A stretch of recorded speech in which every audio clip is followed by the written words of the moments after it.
এই গত 16 বছরে ট্রানজিট থেকে কত ডলার আয় করেছে বাংলাদেশ আমি জানতে চাই। এটা আজ পর্যন্ত আপনাদের কোন সাংবাদিক এই প্রশ্নটা সরকারকে করে নাই। আসলে 16 বছরের চাটুকারিতা করতে করতে আপনাদের সাংবাদিকদের আর ব্যাকবোন বলে কোনো জিনিস নাই। আপনারা যে যে মন্ত্রীকে তো শুধু চাটুকারিতা করেন, আপনারা মন্ত্রীকে তো কেউ প্রশ্ন করেন না।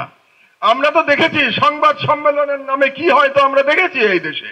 সুতরাং আমরা আজকে যদি আমার দেশ থাকতো, আমি বলে দিচ্ছি আপনাকে, আমার দেশ এতদিনে দেবপ্রিয় বাবুকে জিজ্ঞেস করতো দুটা প্রশ্ন, যে আপনি আমাকে হিসাব দেন যে আপনি যে ট্রানজিটের পক্ষে ওকালতি করতেন সেই ট্রানজিট দিয়ে আমরা কত টাকা আয় করেছি, কত ডলার আয় করেছি। এক, সেই আয় যদি যত সামান্য হয়ে থাকে, আমার যেটা ইনফরমেশন সেই আয় নামমাত্র, নাই বললেই চলে, তো সেই আয় যদি যত সামান্য হয়ে থাকে তাহলে আপনি যে আমাদেরকে তখন স্বপ্ন দেখিয়েছিলেন। সুতরাং এই সরকারের ক্ষমতাবান ব্যক্তি ডক্টর দেবপ্রিয়, এই সরকারের ক্ষমতাবান ব্যক্তি ডক্টর ইফতেখারুজ্জামান, এদেরকে কে নিয়োগ দিচ্ছে? ইউনূস সাহেব একবার বলেছিলেন ওনার নিয়োগকর্তা নাকি ছাত্ররা। তো ওনার নিয়োগকর্তা যদি ছাত্ররা হয়ে থাকে তাহলে কি এই সমন্বয়করা দেবপ্রিয় ইফতেখারকে চাকরি দিচ্ছে, তাদেরকে নিয়োগ দিচ্ছে? এটা আমার খুব জানার ইচ্ছা রইল। আর এটা যদি না জানে তাহলে সমন্বয়কদের যে সকল প্রতিনিধি এখানে আজকে উপস্থিত আছেন তারা যান, দেবপ্রিয়র সাথে বসেন এবং আপনারা দেবপ্রিয়কে জিজ্ঞাসা করেন যে ট্রানজিট নিয়ে আপনার ভূমিকা কি ছিল। এটা আমি দেখতে চাই যে ইয়াং জেনারেশন দেবপ্রিয়কে জিজ্ঞাসা করবে ট্রানজিট নিয়ে আপনার ভূমিকা পরিষ্কার করেন জাতিকে। বাংলাদেশ ছাত্রলীগকে অনতি বিলম্বে এই সপ্তাহের মধ্যে একটি সন্ত্রাসী সংগঠন ঘোষণা করে বেআইনি ঘোষণা করতে হবে, নিষিদ্ধ করতে হবে। বাংলাদেশে গত 16 বছরে যত সন্ত্রাসী কর্মকাণ্ড ঘটেছে তার জন্য একতরফাভাবে বাংলাদেশ ছাত্রলীগ দায়ী।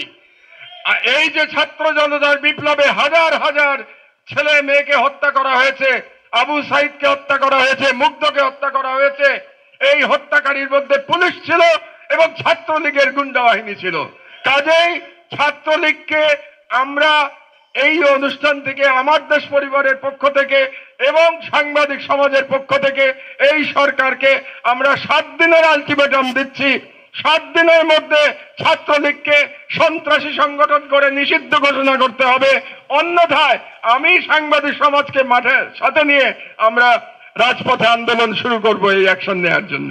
আমি ইউনূস সরকারকে আমার অভিজ্ঞতা থেকে একটা সাজেশন দিতে চাই। নেয়া না নেয়া ডক্টর ইউনূসের ব্যাপার।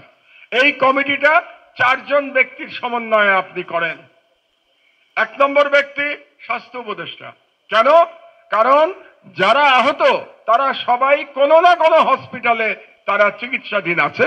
কাজেই স্বাস্থ্য উপদেষ্টার পক্ষে তাদের তালিকা পাওয়া খুব সহজ এবং কার কি সমস্যা এটা জানা সহজ। সুতরাং স্বাস্থ্য উপদেষ্টা। 2 নম্বর অর্থ উপদেষ্টা ডক্টর সালাউদ্দিন, কারণ তাদের দেশে বিদেশে চিকিৎসা এবং পুনর্বাসনের জন্য টাকা লাগবে, সেই টাকার বিষয়টা অর্থ মন্ত্রণালয়কে দেখতে হবে। কাজে কোঅর্ডিনেশনের জন্য অর্থমন্ত্রী লাগবে। স্বাস্থ্য উপদেষ্টা, অর্থ উপদেষ্টা। 3 নম্বর শুনলে আপনারা একটু চমকে উঠবেন, শিল্প এবং গণপূর্ত উপদেষ্টা। তো আপনারা ভাববেন এর সাথে সম্পর্ক কি? মন্ত্রণালয়ের সাথে সম্পর্ক নাই, ব্যক্তির সাথে সম্পর্ক আছে। কারণ ব্যক্তিটি হচ্ছেন আদিলুর রহমান খান। আদিলুর রহমান খান কে? তিনি একজন মানবাধিকার কর্মী, তিনি আন্তর্জাতিকভাবে সমাদৃত একজন মানবাধিকার কর্মী। আর এই যে চিকিৎসা এবং তাদের পুনর্বাসন, এটা মানবাধিকারের ব্যাপার। কাজে আদিলুর রহমান খানকে এই কমিটিতে লাগবে। 3 জন। আর 4 নম্বরকে? 3 জন তো বয়স্ক গেল, একজন তরুণ লাগবে না? আমাদের এই যারা লড়াই করেছে, যারা ভ্যানগার্ড ছিল বিপ্লবের, তাদের লাগবে না? সেটা হচ্ছে মাহফুজকে লাগবে। মাহফুজ হচ্ছে ডক্টর ইউনূসের রাজনৈতিক সচিব আর উপদেষ্টা, যাই হোক, সহকারী। কেন মাহফুজকে লাগবে? কারণ মাহফুজ ইজ দ্য চোখ এবং কান ডক্টর ইউনূসের, এবং সে রিপ্রেজেন্ট করে এই ইয়াং জেনারেশনকে। কাজে মাহফুজকে এই কমিটিতে লাগবে। আমি ডক্টর ইউনূসকে সাজেশন দিলাম, গ্রহণ করা না করা তার ব্যাপার। এই 4 জনের সমন্বয়ে আপনি অনতিবিলম্বে একটা কমিটি গঠন করে দেন।